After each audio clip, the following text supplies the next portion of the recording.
la sesión. Si desean hacer preguntas, pueden escribirlas en el chat o levantar la mano virtualmente al final de la presentación. Habrá una sesión de preguntas y respuestas.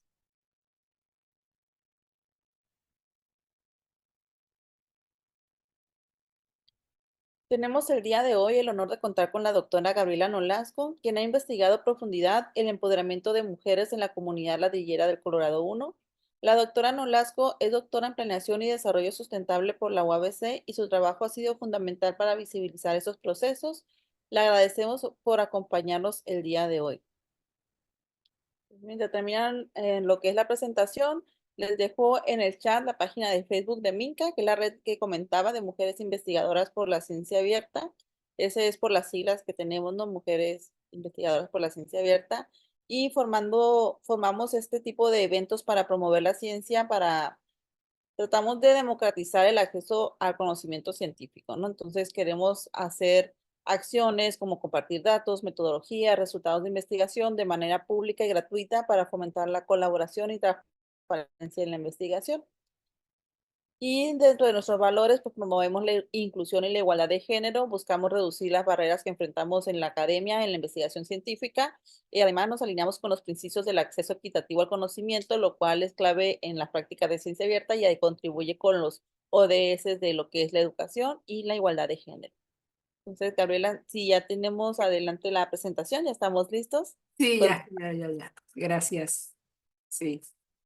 Bueno, entonces les voy a compartir estas experiencias cotidianas de las mujeres del Colorado 1 y voy a hablar sobre el sustento teórico, cómo es el contexto de ese lugar, del Colorado 1, sobre la estrategia metodológica y una adecuación que se realizó, después los resultados y las conclusiones.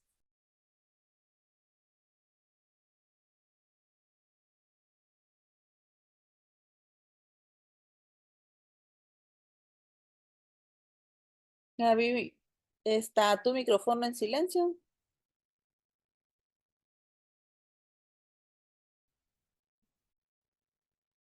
¿Ahí?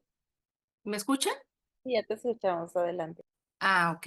¿Se escuchó lo que dije o no? Nos quedamos en la parte del contexto. Si quieres narrarnos un poquito más del contexto. Ah, bueno, no, nada más les había comentado que les voy a platicar sobre el contexto, la estrategia metodológica, una adecuación que se realizó y también, bueno, los resultados y las conclusiones. Bien, ahora, el objetivo de este tema es distinguir el proceso de empoderamiento de mujeres ladrilleras en el Colorado 1 sobre sus logros y obstáculos que han experimentado estas mujeres a lo largo de su vida, pero con respecto a la cotidianidad para la igualdad de género y el desarrollo sostenible. El sustento teórico. Primero quiero resaltar esta categoría de mujeres ladrilleras, que es una categoría que se construyó a partir de identificar procesos de empoderamiento de mujeres que viven en contextos complejos como es el Colorado 1, donde se fabrican de manera artesanal los ladrillos y ese resultado trajo consigo que estas mujeres son agentes de cambio que transforman su realidad local mediante su proceso de empoderamiento a pesar de las condiciones desfavorables de su comunidad. Esto lo quiero resaltar porque es una categoría que se construyó después de estudiarlas y de analizar todos estos logros y obstáculos en el proceso de empoderamiento de cada una de ellas y esta categoría permite visibilizarlas y describirlas tal y como son. Bien.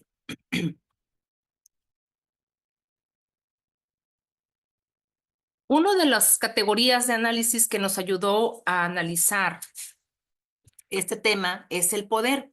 Si bien el poder se ha estudiado en diversas perspectivas, pero hay una que sobresale en muchos estudios y muchos investigadores lo retoman, y estoy hablando de Joe Rowlands, que habla sobre un poder que ella denomina poder para, poder con y poder desde dentro, que son una suma positiva. Cuando alguien aumenta su poder, sube el poder total del que se dispone. Esta autora, Joan Rowlands, sostiene que el poder para es una forma de influir en una persona o en varias para ayudarla positivamente. Aquí no se genera el conflicto. Este es un poder productivo sin dominación. El poder con es la suma de poderes individuales para resolver algún problema grupal. El poder desde dentro es la fuerza espiritual que viene desde el interior de cada persona y para cada ser humano. Y en este modelo, esta autora, Rowlands, sostiene que el poder sobre es considerado como este poder es considerado como una postura occidental y que puede ser aplicado a todas las mujeres de forma homogénea en todo el mundo. Entonces, esa categoría muy retomada en diversas fuentes, no se aplicó y no se pudo, no se retomó con esta mirada eurocentrista. Encontramos otra categoría, o más bien, otra visión que es de Villarreal 2000, donde a partir de 3 reflexiones que hace sobre la naturaleza del poder, define este concepto y habla de la intencionalidad, la interacción y la multidireccionalidad de las relaciones de poder y que se dan en torno al concepto de poder. Entonces, estos 3 aspectos del poder se refieren la intencionalidad primero a que las complejidades que se dan en las relaciones de poder tienen implicaciones, pero que no tienen intención alguna. O sea, es la intencionalidad, pero que en realidad no hay ninguna intención y que éstas surgen de formas rutinarias que van y vienen y que van y vienen en distintas trayectorias, tanto de quien detenta el poder como también del entorno social que otorga identidades y roles. En cuanto a la interacción, se da en las relaciones de poder, ya que el poder no lo ejerce una persona u otra. No hay una ejecución de poder que deje a una o más personas sin ese poder. Es decir, el poder va y viene, ¿no? Como es en la multidireccionalidad, que es ahí cuando la autora señala como un poder que sí se da en las relaciones, pero es un poder que va y viene. Es decir, es un poder errático, es un poder fluido y que es materia de negociación. Ella dice, las relaciones de poder se configuran dentro de redes flexibles más que en estructuras fijas. Entonces, para ella, el poder va de un lugar a otro dentro de un contexto de negociación como parte de un proceso que permite el logro de voluntades de quienes participan. Entonces, esta perspectiva nos ayudó mucho a entender esas relaciones de poder que existen en comunidades como el Colorado 1. Y hay en esa misma línea otra autora que es Lía Niño, ella dice que las relaciones de poder se negocian y en ese sentido, ese poder pues no es lineal, es decir, es multidireccional también. El poder se presenta cuando es ejecutado sobre otros, regulando las posturas de las voces que contestan.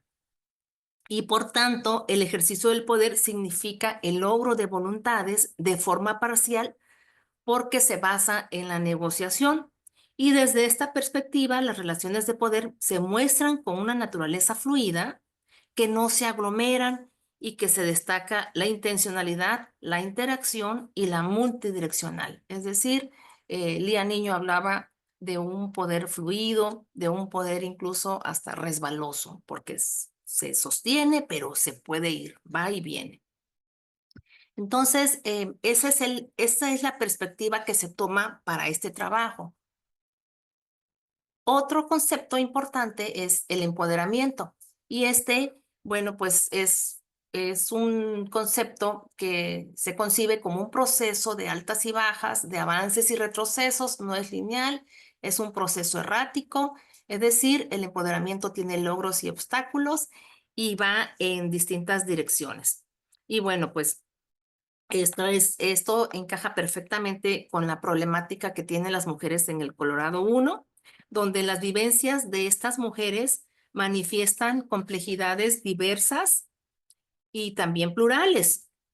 Estas experiencias de la vida de esas mujeres revelan procesos de empoderamiento que van y vienen, tanto en logros como en obstáculos, al tiempo que expresan también aspiraciones personales en su vida. Y por tanto, es menester conocer esas historias de vida de las mujeres del Colorado 1 para visibilizarlas en esos procesos de empoderamiento que ellas viven dentro de su propio contexto y no a partir de miradas universales que las hace homogéneas y que dictan que el empoderamiento de mujeres es unidireccional. Muy bien, entonces con estas posturas epistemológicas que estudian los procesos de empoderamiento de mujeres, se toman estos dos, el poder y el empoderamiento, a partir de experiencias de vida, de significados y significantes en sus logros y obstáculos, y también tomando en cuenta sus aspiraciones personales. Ahora bien, otra categoría de análisis en este estudio son los intereses estratégicos y prácticos de géneros. Perdón, de género. Los intereses estratégicos son aquellos que son determinados por la naturaleza de su sexo y que se pueden analizar a partir de los estudios sobre la subordinación femenina y la manera en que ésta se reproduce en relación con la división sexual del trabajo. En ese sentido, sobre los intereses estratégicos, pues también tiene que ver con el aminoro de actividades domésticas, la atención a los hijos, los modos de discriminación instituidos, la igualdad en la participación política y también en la libertad en la toma de decisiones en la reproducción y acuerdos que se dan en cuanto a la violencia hacia las mujeres. En lo referente a los intereses prácticos son aquellos que se plantean sobre la base de las actividades en la colectividad y que ahí manifiestan los propósitos de las mujeres en el ámbito social.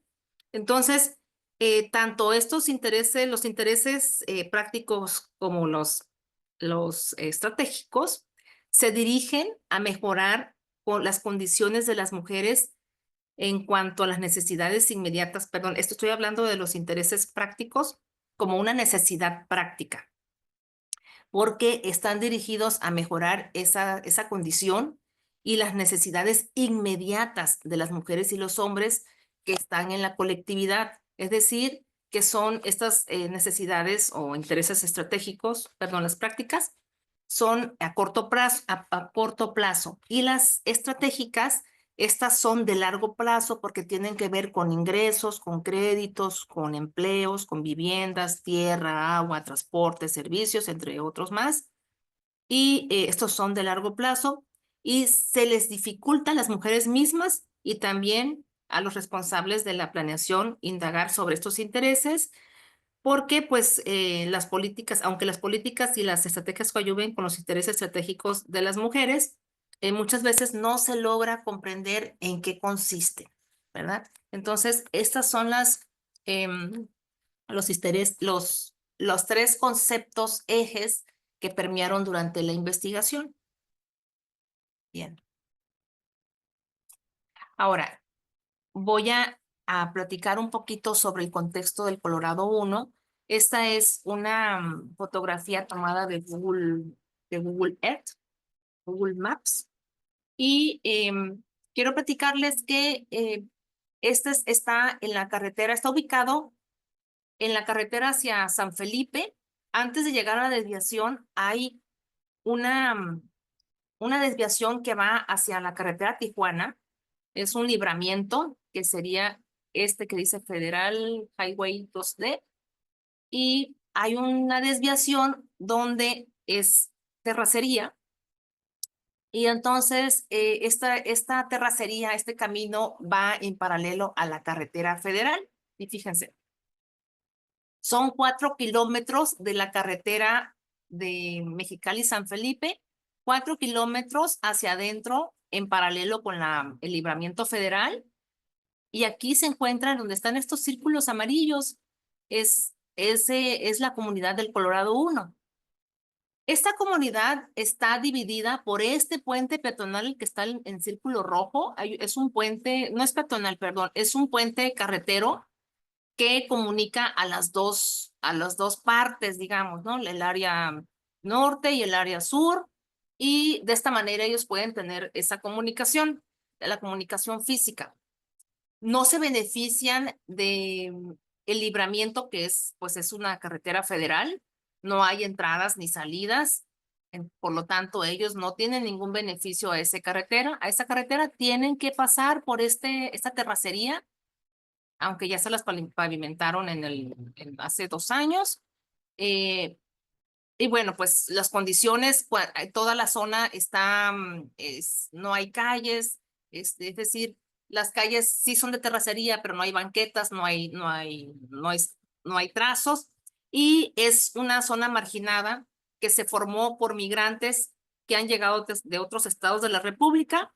Por tanto, esta zona, así como la vemos, pues no tiene infraestructura, a pesar de que, bueno, como ya les platiqué ahorita, está geográficamente, está atravesada por esa carretera y pues no hay entradas ni salidas a esa vía de comunicación. No hay una planeación.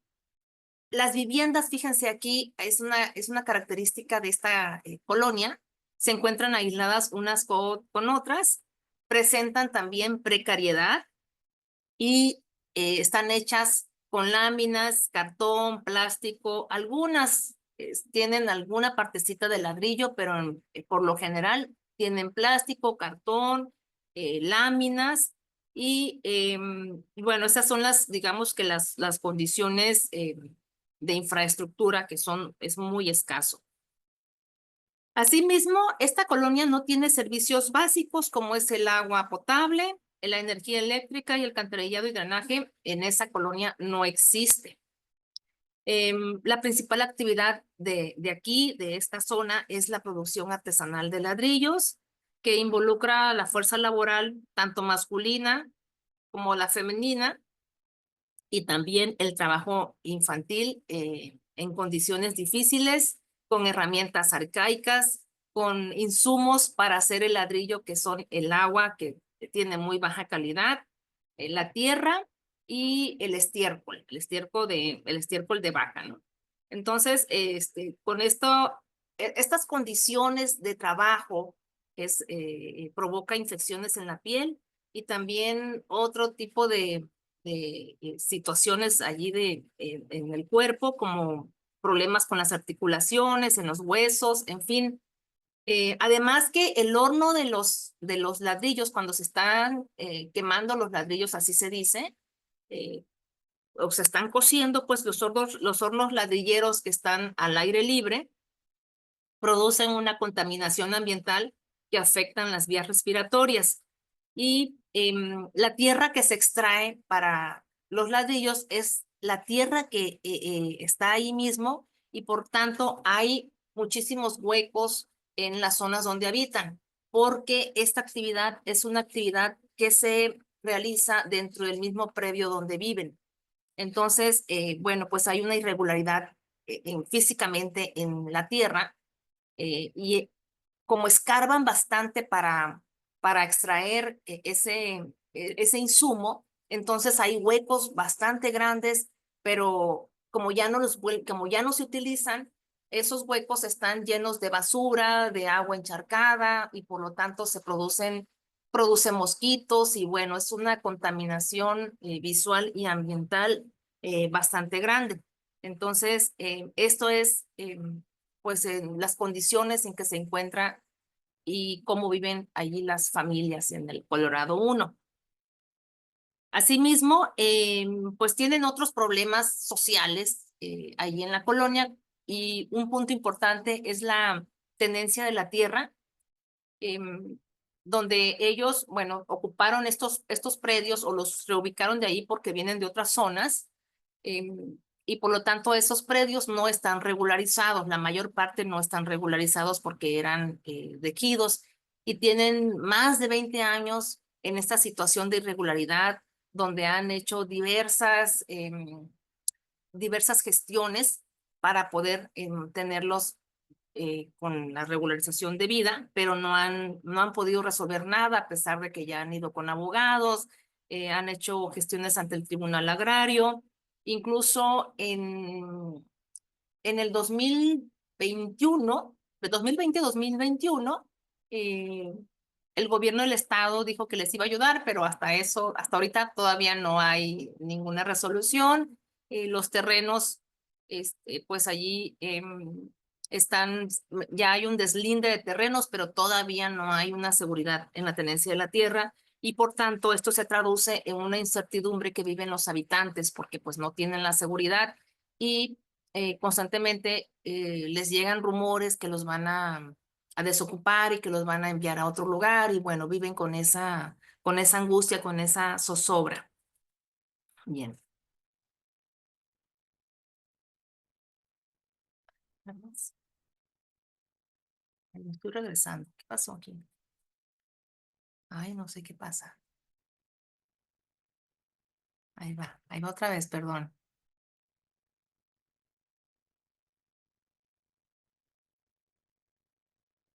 Ok. Entonces aquí ya les platiqué un poco sobre el contexto del Colorado 1. La falta de servicios públicos. Estos son los ejes que se encontraron en cuanto al contexto sobre la infraestructura, los problemas sociales, los económicos y los ambientales. Entonces, pues tienen ahí un cóctel de problemática que pues tienen que resolver y que los resuelven de una u otra forma, ¿no? Pero bueno, pues esto es el Colorado 1 y de lo que se destaca es que pues en la infraestructura, la falta de servicios básicos, en cuanto a lo económico, pues tienen allí el problema de la producción de ladrillos, que lo hacen con herramientas arcaicas, y pues los insumos que utilizan también, las condiciones son bastante insalubres, en fin. Y el ambiental, bueno, la explotación del suelo, la contaminación ambiental, la basura, el escombro, hay canales de agua, pero están en condiciones insalubres,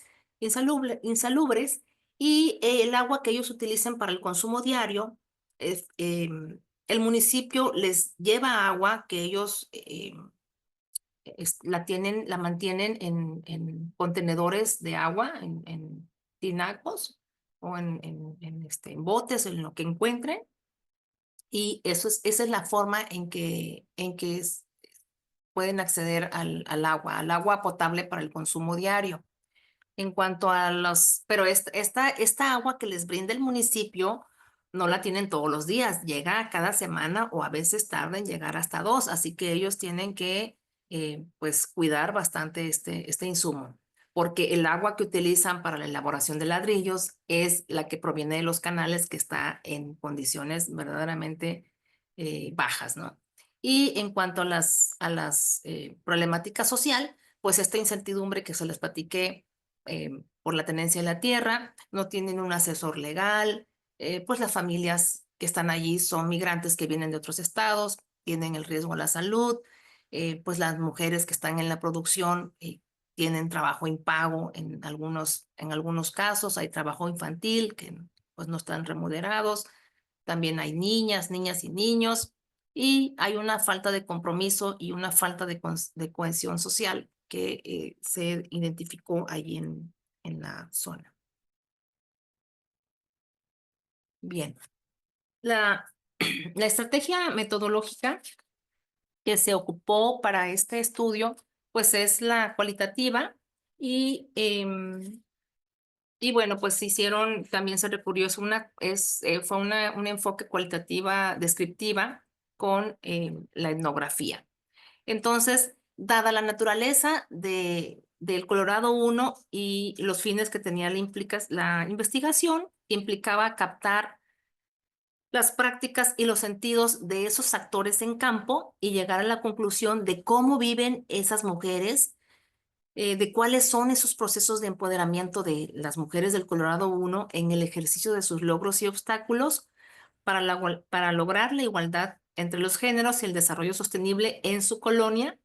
Se decidió la estrategia de corte cualitativo descriptiva porque resultan fundamentales las prácticas y los sentidos Y para captarlas se eligieron las estrategias de observación participante, la entrevista cualitativa a profundidad, pero también se decidieron los instrumentos del diario de campo, recorridos etnográficos, historias de vida, guía de entrevistas, fotografías. em, y bueno, pues eso es lo que se utilizó para poder recoger la información o los datos. Bien. Esta investigación se inició a fines del año 2018 y cuando llegó la pandemia, pues la atravesó pues esta investigación y por lo tanto se tuvo que hacer una adecuación a esa estrategia metodológica, eh, pues porque con las restricciones y las restricciones de las autoridades que decían que teníamos que estar en confinamiento, pues no podíamos seguir con la recogida de datos y se tuvo que acudir a una adecuación metodológica para seguir buscando las prácticas y los sentidos y buscar los conceptos adecuados para tener, y también para que esta investigación no se detuviera. Entonces se hizo una adecuación metodológica y entonces pues se recurrió a, a otra, a otra herramienta, a otra perspectiva para poder seguir con, pues con la investigación. Entonces, a ver, déjame moverle aquí. Claro que para este tiempo, cuando ya se hizo la adecuación metodológica, ya se había realizado una entrada al campo, ya se había hecho observación participante, ya se habían identificado las informantes claves y ya se había establecido el rapport o la confianza para poder realizar las entrevistas. Y bueno, pues entonces se alcanzó a realizar una de las 8 entrevistas que se tenía previstas, se alcanzó a realizar una y bueno, pues se tuvo que adecuar. Entonces, esta estrategia de la adecuación metodológica sirvió para continuar la recolección de la información con herramientas de Internet que permitieran interactuar de forma virtual en las redes sociales. Estas redes sociales facilitan la comunicación en tiempo real, como es el chat o el video o la videoconferencia, para compartir o publicar información. Y esta forma de interactuar vía remota, que pues es la continuidad de la comunicación presencial, apoyada en espacios de Internet como el Facebook, el YouTube, Twitter, Instagram y otras, ¿no? Entonces, se tuvo que recurrir en este caso a la etnografía donde se utilizaron algunas herramientas para poder recoger la información. Entonces, pues la etnografía utiliza sistemas informáticos para rastrear información en comunidades virtuales y proporcionar todos los datos sobre la misma a los analistas y que son los encargados de dotar de sentido a la información y elaborar las conclusiones. Entonces, aquí la etnografía fue la herramienta pues, estrella que nos sirvió para entrar y seguir con esta dinámica de recoger la información y se hicieron entrevistas vía telefónica por celular y hubo otras entrevistas que se hicieron por WhatsApp porque así lo decidió la informante. Claro que para ello se tuvo que establecer algunos requisitos que debían cumplir para hacer entablar la comunicación por el medio que ellas quisieran y cómo se sintieran más cómodas. La ruta etnográfica en ese sentido es primero que tuvieran un dispositivo con acceso a Internet y bueno, se van a preguntar si ya les dije que no hay energía eléctrica ahí, pero se las arreglan, es decir, tienen algunas baterías con algún voltaje suficiente donde les permite recargar los dispositivos. Incluso por allí tienen algunos ventiladores con voltajes máximo de 12 voltios. Algunos pueden conectar hasta algún televisor, claro, por algún tiempo. Algunas viviendas han conseguido paneles solares que algunas organizaciones les han algunas empresas les han dado las facilidades y de esta manera pues logran tener algo de electricidad, pero que les sirve para lo mínimo necesario, ¿no? Entonces, eh, pues allí las mujeres y los pobladores tienen esta tecnología, el internet, al menos tienen de esa manera el internet. Claro que les cuesta pues el tiempo aire, ¿verdad? O sea, no se les complica en ese sentido la recarga, pero sí la tienen. Bien, entonces aquí fueron los requisitos que se establecieron para poder seguir con la recogida de datos. Era que tuvieran un dispositivo con acceso a internet. Las preguntas originales que se tenían en la guía para la entrevista, por ejemplo, pues tuvieron que ser modificadas porque es muy distinto una entrevista así en vivo y a todo color, y pues se tuvieron que modificar para utilizarlas en el contexto del WhatsApp.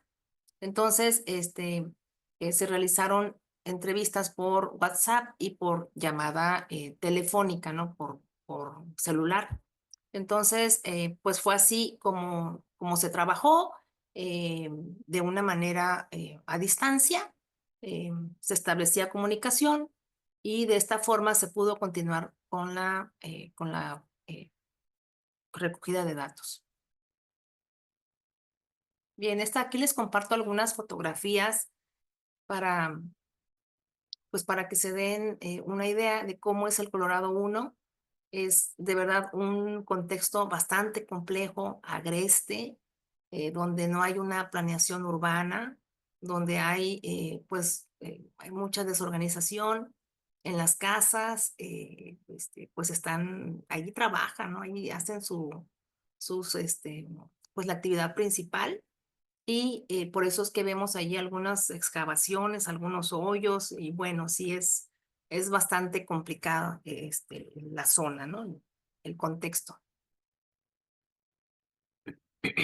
Esta es una fotografía de una informante que ella elabora los ladrillos. Este es el tendido de ladrillos, es una parte del proceso de elaboración de ladrillos que lo hacen de una manera muy, muy arcaica. Trabajan con las manos, con los pies también. Y bueno, pues son condiciones bastante difíciles, sobre todo por pues, la afectación que sufren en el cuerpo y además, pues también las condiciones climáticas no les favorece. Cuando es la época de frío, bueno, pues sí un tanto, ¿verdad? Pero bueno, pues también la luz solar, pues se va temprano y tienen que apurarse a hacer a elaborar los ladrillos, pero tiene sus consecuencias porque el ladrillo, pues no se seca pronto y entonces tarda más el proceso pues de la elaboración. En cambio, cuando es la época de calor, se tienen que levantar muy temprano para aprovechar, digamos, que no estar bajo con los rayos del sol, porque es un trabajo que se hace a la intemperie. Entonces, pues estas son las condiciones para, para hacer los ladrillos. Esta es una fotografía que su servidora tomó, es un tendido, esa es una parte del proceso y ellas trabajan. Es decir, una de ellas ha trabajado pues como empleada, pero también ha dirigido la producción de ladrillos para ella y para su familia. Aquí vemos a esta persona que es una informante clave que yo le puse un seudónimo como Carmen, la llamo Carmen. Ella aquí está ayudándole al marido. Ella no tiene nada que ver con la producción porque dice que nada más le estaba ayudando al marido. Pero vean cómo está utilizando directamente las manos. Así se trabaja ahí. Y aparte de que esta actividad a ella económicamente no tiene una remuneración, porque dice que su actividad es atender su tiendita. Tiene una tienda donde vende desde tortillas, pan, refrescos, algunas golosinas, y también ella, pues de eso vive y hace negociaciones, se dedica a hacer las negociaciones de la producción de la producción de ladrillos que su marido realiza. Aunque ella dice que ya no hace ladrillos, pero aquí dice, no, nada más le estaba ayudando, pero aquí vean, está trabajando. En esta otra fotografía, la de aquí abajo, vemos cómo aquí está una mujer, de hecho es adolescente la que está ahí, eh, pues con los pies ahí en el lodo, es agua, estiércol y la tierra. Tienen que utilizar los pies para poder hacer la mezcla de una manera homogénea y pues así es, descalza con las manos, no ocupan guantes, ni protectores, ni nada, así directamente. Y vemos ahí cómo están las trinchas, les llaman ellos, de ladrillos que ya están elaborados, pero están crudos, que no han sido quemados en el horno.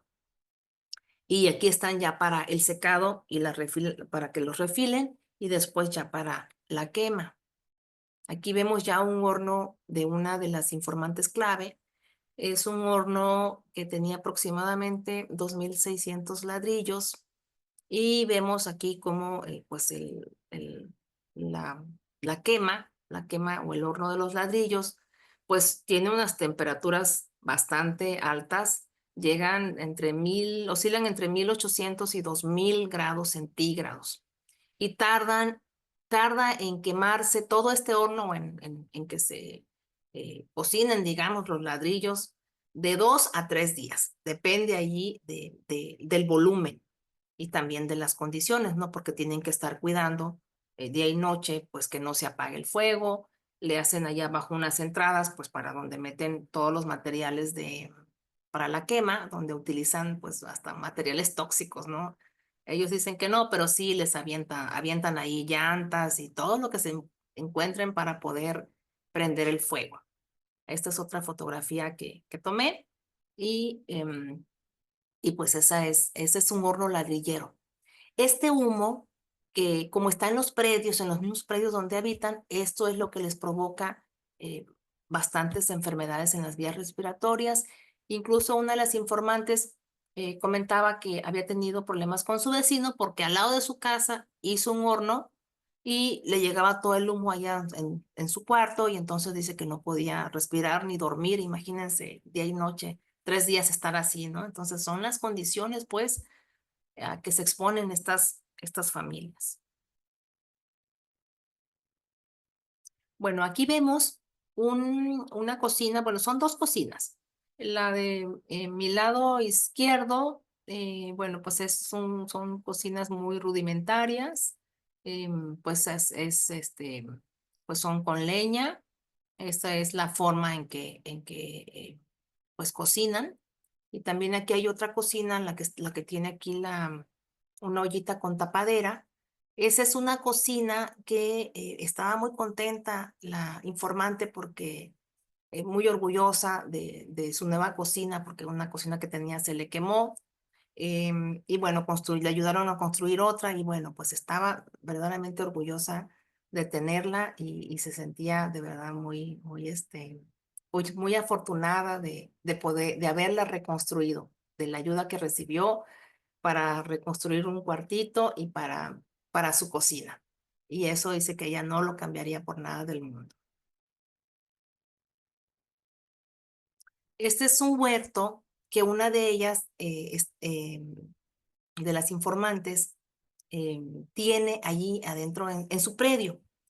Y bueno, aquí hay diversas hortalizas, hay plantas desde medicinales, tiene cilantro, orégano, diversas especias y las utiliza para su consumo, pero también las vende. Y entonces aquí estaba también muy orgullosa de lo que tenía, le cuesta mucho mantenerlo porque pues requiere agua y un cuidado bastante delicado.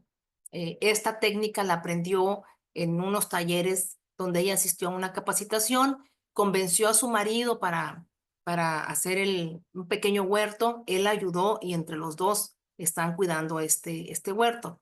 Ella además de este huerto es la que le ayuda a su marido a terminar los trabajos de ladrillo, es la que tiene una tienda y que vende diversos productos, la que hace negociación, la venta de ladrillos, ella negocia y también se encarga de ver cómo se distribuye, de conseguir algún auto, algún vehículo para transportarlo, en fin, este, es muy activa. Entonces, también ha tenido guajolotes para la venta, para su consumo diario. Le gusta hacer pan, pero no tiene un horno para poder hacerlo.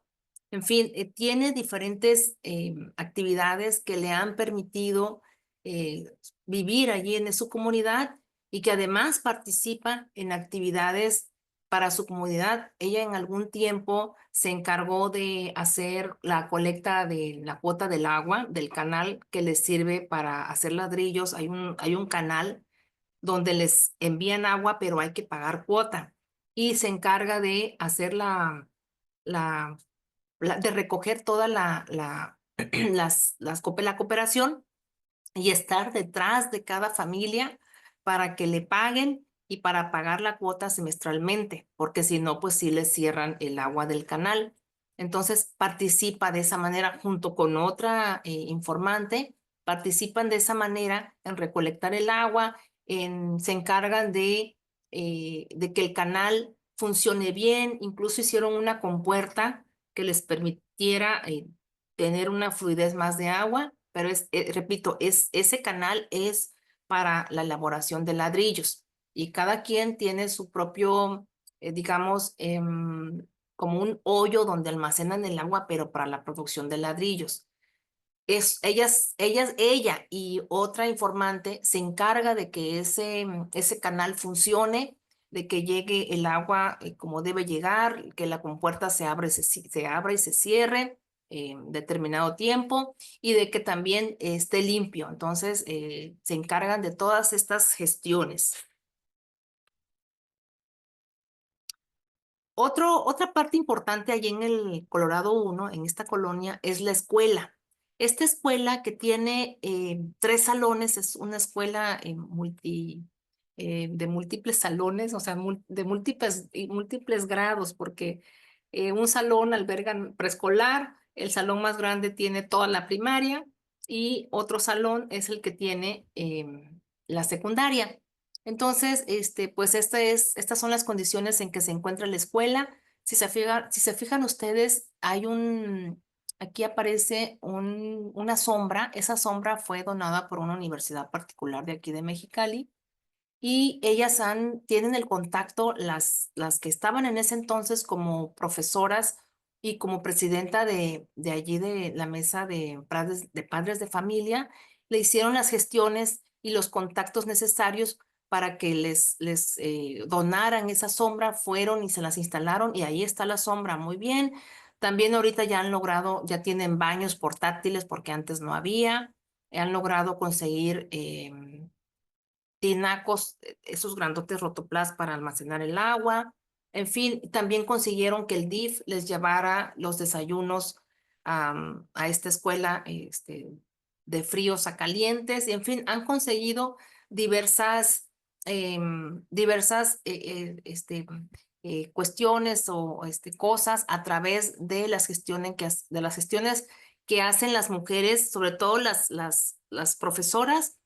Las informantes claves de ahí fueron dos, una de las profesoras que estaba como, digamos, como líder, le llaman así, en la escuela, y la otra que fue madre de familia o presidenta de la mesa de allí de padres de familia, pues son las que se encargan o se encargaban en ese entonces de hacer estas gestiones y también de organizar a las mamás de esa colonia junto pues, con los niños. Bien, aquí les voy a hablar sobre los logros, obstáculos de estas mujeres que se pueden distinguir. En los logros tenemos que hay un empoderamiento social, político y económico. ¿Por qué? Porque se identifican mujeres como Evangelina, es el seudónimo, que fue la presidenta de la escuela, se encargó en algún tiempo de organizar algunos eventos que hacen, por ejemplo, en diciembre hay organización, no es organización, es un grupo de voluntarios de la sociedad civil que van y llevan a la escuela, hacen una posada y también hay una convivencia el día 24 de diciembre. Estas familias llegan pero previamente ya están organizados y hacen una convivencia social. Es en la mañana, llevan comida y comparten con los habitantes de ahí. Una familia de este grupo social se vincula con una familia del Colorado 1 y les llevan regalos a toda esa familia, que comparten la comida, llevan la comida y esta es una manera pues es una actividad pues social, pero las mujeres del Colorado 1 son las que hacen eh, todas las gestiones y que tienen los contactos con los que organizan por ejemplo, esa convivencia en diciembre, también la posada y así hay diversas actividades que se realizan en torno a la escuela. Por ejemplo, hay un grupo de jóvenes que llega en el verano y hacen como una escuela de verano para los niños.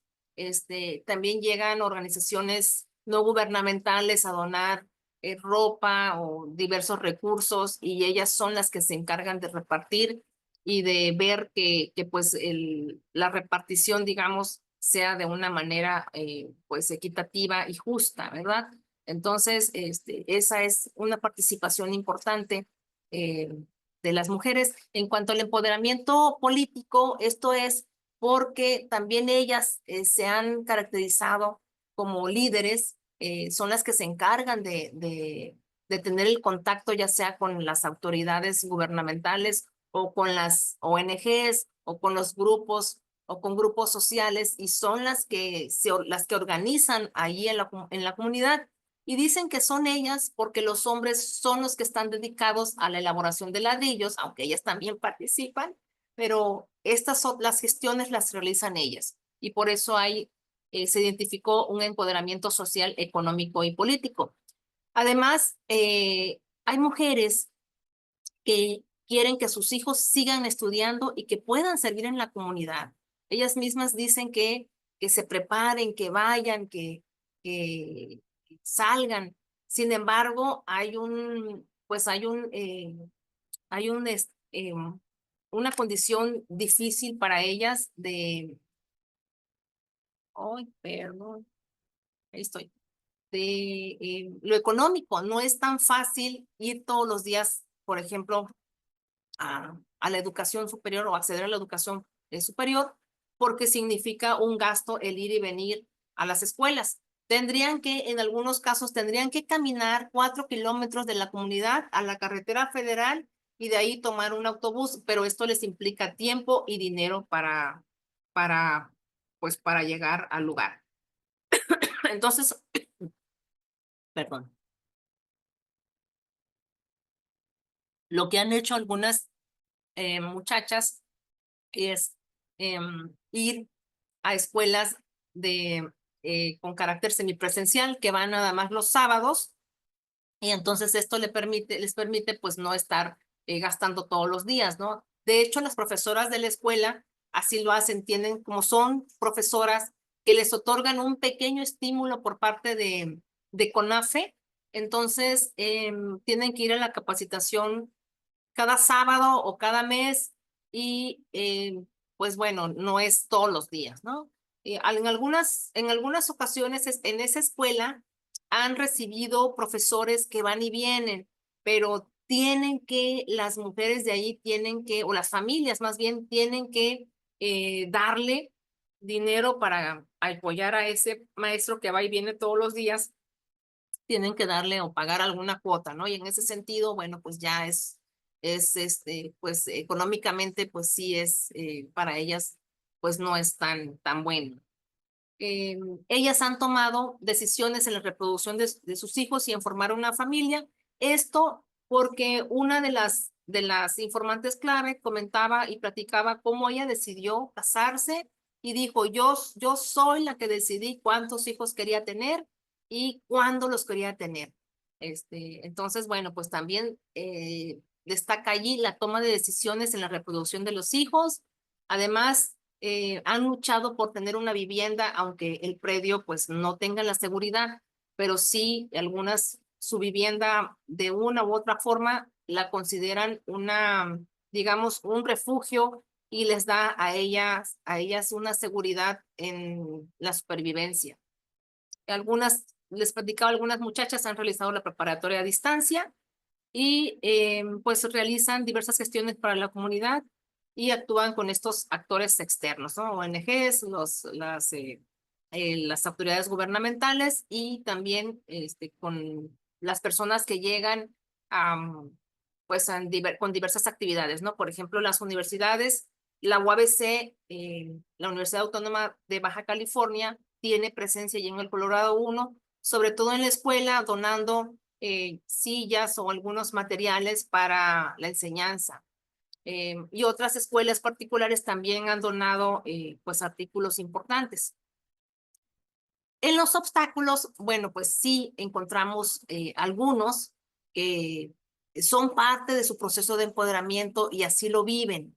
En esa comunidad hay resistencias para participar dentro de la escuela y también dentro de la comunidad. No, no todo es miel sobre hojuelas, pues aunque es una comunidad muy chiquita, son aproximadamente como 25 familias, estamos hablando de 140 personas, 150 personas. Aún así, hay divisiones y resistencias para participar, pero pues tienen que acordar puntos importantes para ellos mismos y estas resistencias se encuentran en actividades de la escuela y también dentro de la comunidad. Hay violencia física y psicológica. Por ejemplo, en la violencia física, pues es violencia, se ha encontrado violencia, o sea, intrafamiliar y también psicológica, ¿no? Y abusos incluso podrían haberse dado. Bueno, pues los obstáculos también están la falta de servicios básicos, la incertidumbre por la tenencia de la tierra y la falta de recursos para seguir estudiando, la falta de recursos económicos para seguir estudiando, pues es ahí pues un elemento que late ahí, intermitente, ¿no? Tienen diversos miedos también, por ejemplo, la violencia. En este caso, hubo un episodio, me comentaba una madre de familia que hace ladrillos, donde le decía su patrón que su hijita de 12 años ya estaba en lugar de merecer y que si se la daban. Entonces ella dice, no, ¿por qué? O sea, si es mi hija, yo la voy a proteger. Entonces, pues también con esos miedos tuvo que dejar ese trabajo, irse a otra ladrillera, que le quedaba más lejos, en fin, ¿no? Entonces tienen esos miedos pues pues de vida, ¿no? Ya sea la inseguridad, eh, cómo viven allí, el humo, de las ladrilleras, la basura, el estiércol, los moscos, las moscas y mosquitos, en fin, ¿no? Que todo esto va en detrimento de su salud. Y bueno, pues allí los ingresos bajos, porque pues la producción de ladrillo, pues es ínfima, o sea, es el costo, me refiero a cómo lo venden. Y bueno, pues la educación allí también es de un nivel bajo. Las viviendas son precarias, ¿no? Esos son los obstáculos que enfrentan estas familias y las mujeres. Pero también tienen aspiraciones personales. Una de ellas, como ya se los decía, es que sus hijas e hijos tengan una mejor vida y que tengan mejores ingresos. Así lo han expresado y ya algunas chicas fueron becadas a una escuela particular y están estudiando psicología. Dos de las informantes claves ahora se encuentran estudiando psicología, psicología infantil y están becadas 100%. Entonces, pues esa es una manera también ya pues de acceder a a la educación superior. Otras niñas no lo han logrado, pero bueno, pues esa es la intención de las madres de familia, que aspiren a un nivel superior. Otra niña sí ya logró hacer una carrera universitaria, no ha podido encontrar trabajo, pero al menos ya tiene ese nivel. Y ellas dicen que haya infraestructura para la comunidad y para la escuela, ¿no? Tienen estas ideas de incluso hacer haya un centro recreativo donde puedan pasar el tiempo. Y bueno, pues esas son las aspiraciones personales y también se encontraron significados de esas experiencias, significados de lo que para ellas es la vida digna, ¿no? Y entonces allí se percibe cómo ellos, por ejemplo, para la vivienda, significa para ellos protección y seguridad, y es sentirse respetada y en condiciones de, pues digamos, de igualdad respecto a otras familias. Asimismo, para ellos vida digna significa esa capacidad de cuidarse a sí mismas y de cuidar a sus familias y a los demás. Entonces, pues ellas demuestran tener pues estas capacidades, tienen creatividad y tienen una identidad también.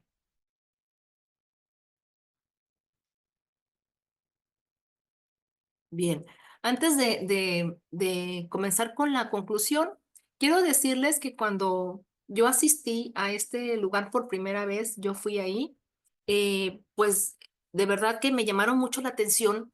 Fui a una visita de estudio y estábamos viendo la producción artesanal y nos estaba explicando un señor que vive ahí, dueño de la producción de ladrillos, nos explicaba a todo el grupo cómo se fabricaban los ladrillos y, en fin, eso estaba diciendo los aspectos técnicos.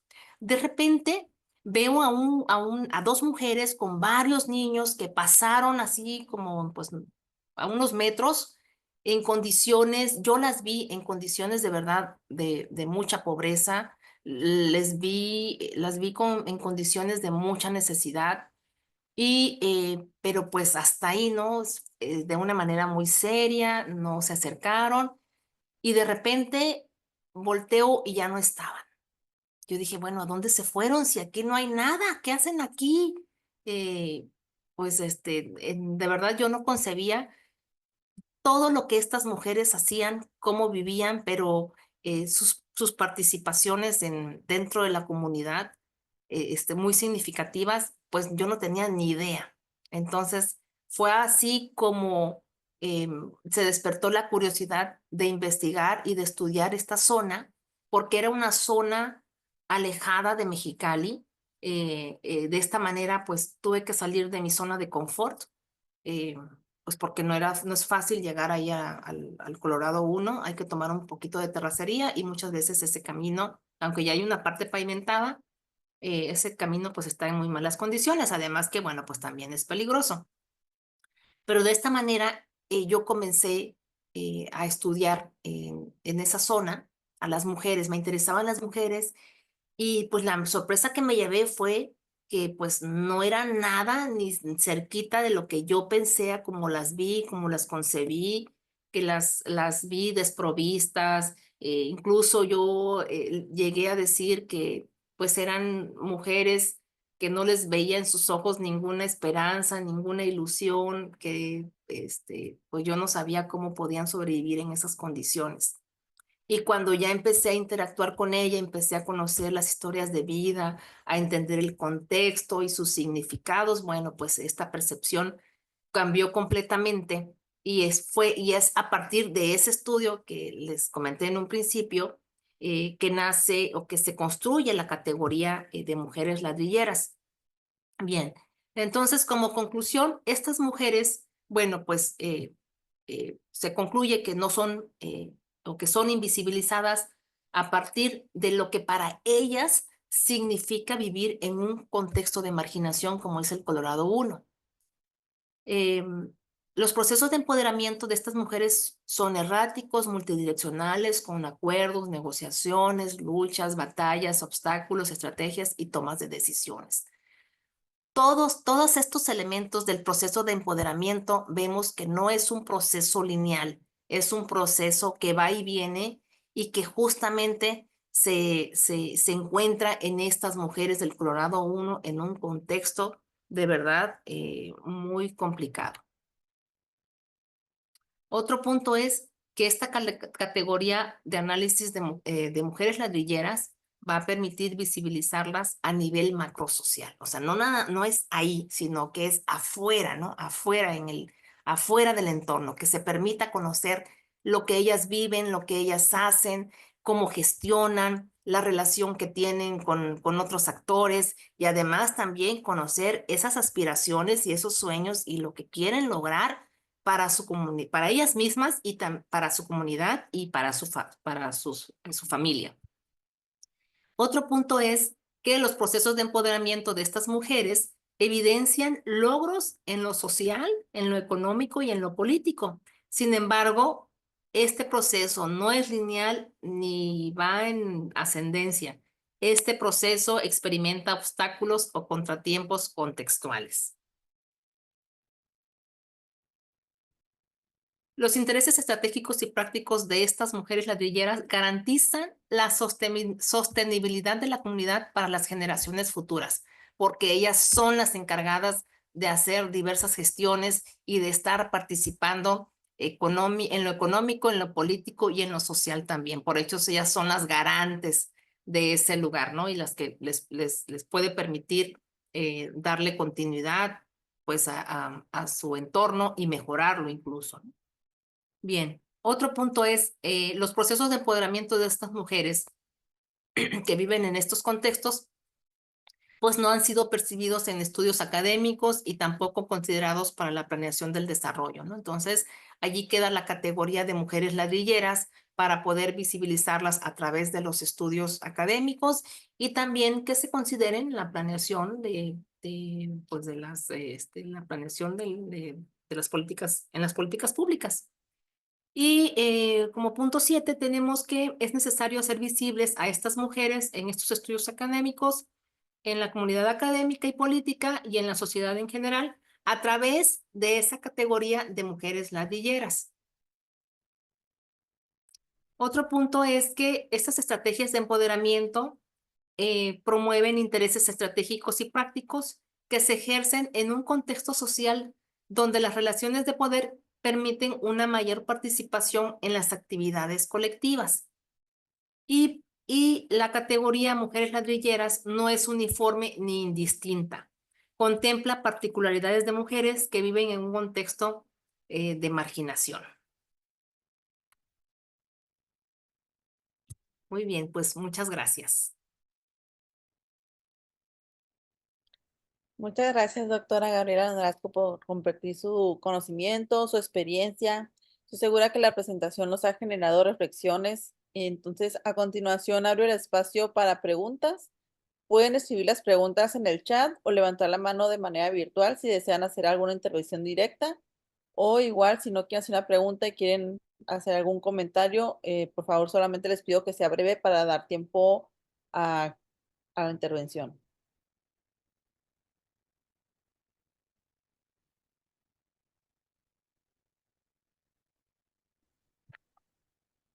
Yo tengo un comentario para la doctora, ¿se escucha? Y adelante, Sheila. Pues felicitarla, doctora Nolasco, la verdad que el estudiar, y usted me dejará mentir, analizar a grupos tan históricamente excluidos, tampoco estudiados o valorados para la investigación, pues es todo un reto, ¿no? Es un reto desde lo que analizar de qué a lo que tienen acceso y a lo que no tienen acceso y luego hacer propuestas, como usted bien dice, de políticas públicas que sean realmente sustentables e incluyentes, ¿no? Pues la felicito y también pues preguntarle, ¿no? ¿Conoce, ha tenido experiencias de otros lugares donde también se estén trabajando con estos grupos? Yo en lo particular estudio recicladoras que seguramente hay familias de mujeres que hacen reciclaje y que también son ladrilleras. Tuve la experiencia de haber trabajado con la familia de 10, creo que se llama, y son varias mujeres que tienen esta doble actividad. Y bueno, pensar en que el oficio primero para ser incluidas en las políticas públicas pues es todo un reto, y lo segundo es también la comprensión de los significados. Algunas experiencias que tuvimos para hacer la comparativa también con otros grupos fue Brasil, en caso de políticas públicas incluyentes, pero no me había tocado el caso de mujeres que tuvieran el oficio de la elaboración del ladrillo, ¿no? pues ahí la dejo. Muchísimas felicidades. Muchas gracias, Sheila. Bien, efectivamente, como dices, de verdad es todo un reto, pues estudiar grupos vulnerables en condiciones difíciles, pues no es tan fácil adentrarse a esos contextos. Es un reto, pero sin embargo sí es necesario saber pues cómo viven y sobre todo las percepciones, ¿no? Los significados y los significantes que para ellas, tienen en cuanto a cómo viven. Me comentaba una de las mujeres que si llega el día en que tengan que irse de ese lugar, porque así cada determinado tiempo los van alejando de la ciudad, pues por la misma actividad, el carácter de la actividad, dice que ella se va, ella prefiere irse a un cerro eh, pero no vivir en la ciudad. Ella está feliz ahí, para ella dice que allí los niños son felices y que no les hace falta nada, que tienen todo. Entonces, pues uno dice, bueno, ¿qué es todo para ellas, no? O sea, si uno ve cómo viven, pero son sus significados, ¿no? Es para eso, eh, pues pues, interpretar lo que para ellas significa vivir ahí, ¿no? En esas condiciones. Y bueno, pues, pues así es. Efectivamente, estudiar grupos vulnerables, pues es salir y pensar fuera de la caja, ¿no? Atreverse un poquito a dar el tiempo y el espacio de caminar en estos contextos, de ir y pues bueno, pues atreverse, ¿no? Pero sí es importante hacerlo. Muchas gracias, Sheila. Muchas gracias por la pregunta. Doctora Gabriela, después de escuchar sobre los desafíos que enfrentan las mujeres de la comunidad ladrillera, me gustaría, a manera de cierre, preguntarle cuál es algún aspecto positivo o inspirador que le gustaría compartir con nosotros sobre estas mujeres. Ya nos comentaba hace un momento el caso, ¿no? De que para ellas comentan, no me falta más, ¿no? Pero alguna historia o ejemplo que demuestre el impacto transformador de cómo se vive el empoderamiento en esa comunidad de mujeres. Sí, bien, tomando en cuenta que el empoderamiento, si lo vemos a partir de ese concepto como un concepto unidireccional que va y viene, hay la historia de una de las profesoras de la escuela que estudió la preparatoria a distancia y bueno, pues ha sido persistente en la escuela. Entonces, la idea era seguir estudiando, pero servir en la comunidad. Esa era digamos, la finalidad de ella, servir en la comunidad. Ella es una de las que está becada en una escuela particular, en una universidad particular, que está estudiando psicología infantil. Y ella decía que se quería ver 5 años después regresar a la comunidad para poder servir. Y bueno, pues si vemos que ella bien ha tenido una preparación, de alguna forma, ¿no? Estudió eh, la preparatoria a distancia con dificultades y luego dejó pasar un tiempo, estar allí con una beca muy ínfima en la escuela. Hubo un problema que se generalizó ahí y bueno, pues decidieron, pues la comunidad fue y se quejó, algunas otras familias, pues allí en CONAFE, que es quien organiza las escuelas comunitarias. Y bueno, pues total que decidieron ya no estar en la escuela, ella y su hermana, porque eran profesoras de ahí, y deciden ya no participar en la escuela. Y entonces, pues se regresan o sea, es decir, se quedan sin esa actividad de la escuela y se ponen a ayudarle al papá a hacer ladrillos, ¿no? Entonces, de verdad, cuando yo me enteré que pues, cómo estaban haciendo ahora ladrillos, ¿no? Cuando ellas se dedicaban, pues, a estar en la escuela y tenían actividades allí diversas, la hermana se encargaba de el nivel de preescolar y hacía muchas manualidades muy creativas, muy bonitas. Yo las vi también ella y ahora se encontraban haciendo ladrillo, ¿no? Y allí pues es una actividad familiar y pues esa parte, híjole, a mí me dolió bastante, me dolió mucho. Sobre todo cuando durante la pandemia, la que estudió vía remota la preparatoria, en la pandemia ella hizo todo lo posible para que los alumnos que tenía, que eran de preparatoria, eran muy contaditos, no se quedaran sin una evaluación. Ella iba hasta la casa de cada uno para ver qué pasaba, porque no le mandaban las evidencias por el WhatsApp, porque pues la mamá de los niños pues a veces ni se interesaban, entonces ella mejor decidió durante la pandemia ir casa por casa de sus alumnos a ver qué estaba pasando. Y entonces uno de los niños, de las niñas le comentó, es que mi mamá ya no quiere que estudie, es que mi mamá me dice que no lo haga. Yo sí quiero, pero mi mamá no. Y otros niños desinteresados, ¿no? Entonces ella iba y les daba asesorías para poder enviar la evidencia con AFE y poder evaluarlos. Entonces buscó de varias maneras la participación. Incluso hubo una actividad que ella realizó en diciembre, donde puso un arbolito de Navidad en la escuela y los niños hicieron unas esferas de papel, pero en las esferas les dijo, pongan allí en cada esfera lo que ustedes sienten. Y lo que ustedes sienten lo vamos a poner allí en forma, así en la esferita y en el arbolito. Y esas eran las esferas, ¿eh? Las esferas hechas de papel, de colores y así con la letra de los niños. Algunos ponían, me siento alegre, otros ponían, siento dolor, otros ponían, eh, no tengo esperanza, o sea, unos mensajes desgarradores. O sea, yo llegué a ver ese arbolito con las esferas, quiero que mi abuelito regrese, una cosa así, pues, ¿no?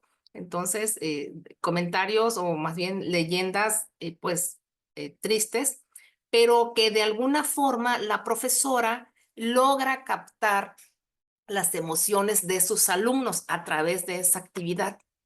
Entonces, pues es una historia que a mí se me hace positiva, bonita, y pues este entusiasmo que ella transmite a sus alumnos de que participen, de que no abandonen la escuela, de que hagan las tareas y de que ella misma, a pesar de ese retroceso después de haber sido profesora de ahí en la escuela, renuncia y se regresa pues hacer una actividad completamente distinta, que es la elaboración de ladrillos.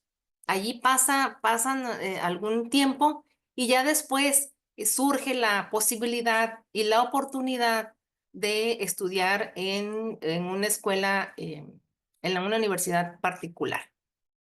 Entonces, bueno, a mí se me hace una historia bonita y donde vemos que también el concepto de proceso de empoderamiento, pues es un concepto errático, ¿no? Va y viene. O sea, a veces sí vas bien, pero otras veces te regresas y vuelves a subir y va y viene. Pues es un proceso fluido, hasta resbaloso, ¿no? Se puede decir. Así es, ¿no? Es un proceso que no es lineal, ¿no? Que es la primera característica. No porque a veces sientas que va hacia abajo, significa que en algún momento vuelve a subir. Queremos agradecerte nuevamente, Gabriela, por tu valiosa presentación y por compartir la investigación que elaboraste durante este tiempo. Creo que ha sido un espacio que nos permite reflexionar sobre estos retos y oportunidades y dar visibilidad a las mujeres ladrilleras y cómo a través de la resiliencia esto puede generar cambios importantes en las comunidades, que eso yo creo que es la parte muy importante de las investigaciones sociales. Agradecemos también a los asistentes por el interés y participación que han estado aquí el día de hoy.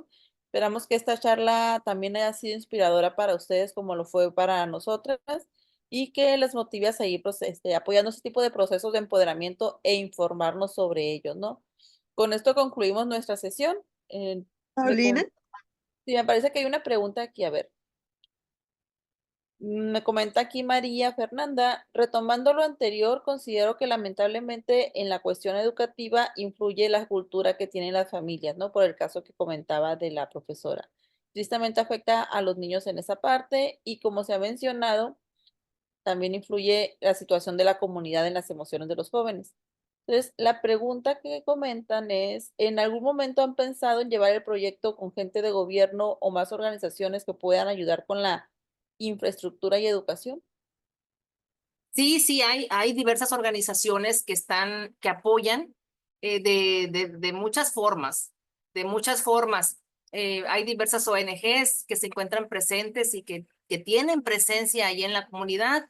Eh, Claro que la mayoría lleva recursos de ropa, alimentos, eso es lo que, y también, y las universidades que están allí presentes, que son la UABC y el CETIS Universidad también se encuentra presente, que llevan materiales y algunos elementos que sirven para la escuela.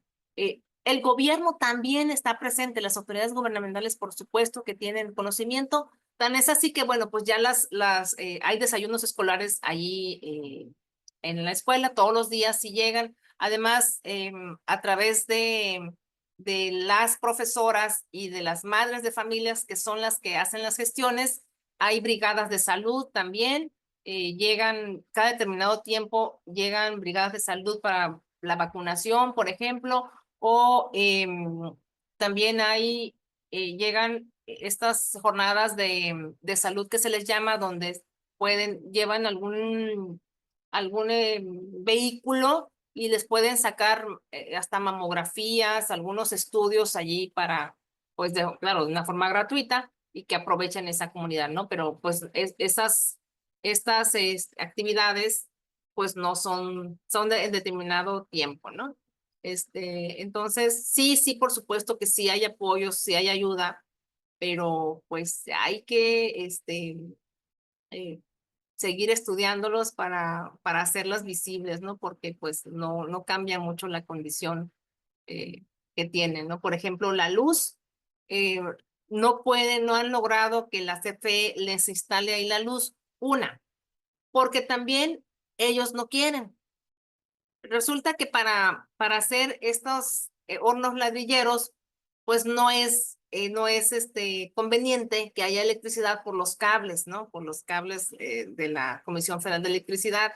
Y además que la Comisión Federal de Electricidad les pide ciertos requisitos para poder instalar allí, por ejemplo, los postes que deben tener, primero que las calles estén parejitas, ¿no? Pues si hay muchísimos hoyos ahí donde excavan la tierra, que estén parejitos, que las calles estén limpias, no, pues tampoco. Entonces, por ejemplo, eso no se puede, ¿no? Este, y pues menos el drenaje ni el agua potable. Y eso sigue, ¿no? Entonces, estando en situaciones precarias, pero como decían, todo depende de la vista, ¿no? Porque para nosotros que estamos acostumbrados a una zona urbana, pero para estas personas no es una prioridad, sino todo lo que es el sector y sacar adelante el producto. Sí. Pues, muchas gracias, doctora Gabriela. Me parece que con esto concluimos nuestra sesión. Que tengan una excelente tarde.